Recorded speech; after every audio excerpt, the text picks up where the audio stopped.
હું ઘણા બધા સ્ટુડન્ટ્સને મળતો હોઉં છું ને એડમિશન માટે એ લોકોને ગાઈડ કરતો હોઉં છું. ત્યારે ઘણા બધા સ્ટુડન્ટ્સના મગજમાં એક વાત હોય છે કે ભણીને શું કામ, ભણીને શું ઉદ્ધાર થયો. ઘણા બધા લોકો કોલેજ ડ્રોપ આઉટ છે અને સક્સેસફુલ બિઝનેસમેન છે.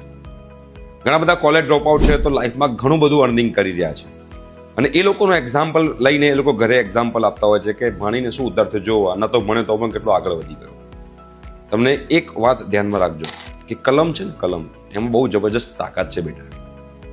હા, બધા આગળ નીકળ્યા હશે, જે લોકો નથી ભણ્યા એમાંથી ઘણા બધા લોકો એવા છે કે જે આગળ નીકળ્યા છે, બટ એવા પણ એક્ઝામ્પલ છે કે જે લોકો નથી ભણ્યા અને આગળ નથી વધ્યા, એવા એક્ઝામ્પલ વધારે છે.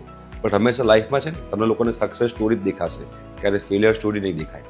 બીજી વાત, જો તમારી પાસે સારું એજ્યુકેશન હશે અને તમે બિઝનેસ સ્ટાર્ટ કર્યો હશે, કોઈ સ્ટાર્ટઅપ કર્યું હશે, ન કરે નારાયણને કોઈ આપદા આવી અને લોસ ગયો બહુ મોટો, પણ જો તમારી પાસે ડિગ્રી હશે ને તો તમે એ ડિગ્રીના જોબ પર તમને એટલીસ્ટ જોબ તો મળી જશે, તમે લોકો સર્વાઈવ તો કરી જ શકશો. રાઈટ? હા, એટલે એના માટે આ એજ્યુકેશન બહુ જરૂરી છે કે ડિફિકલ્ટ સિચ્યુએશનની અંદર આપણું એજ્યુકેશન આપણને સર્વાઈવ કરતા શીખવાડે છે.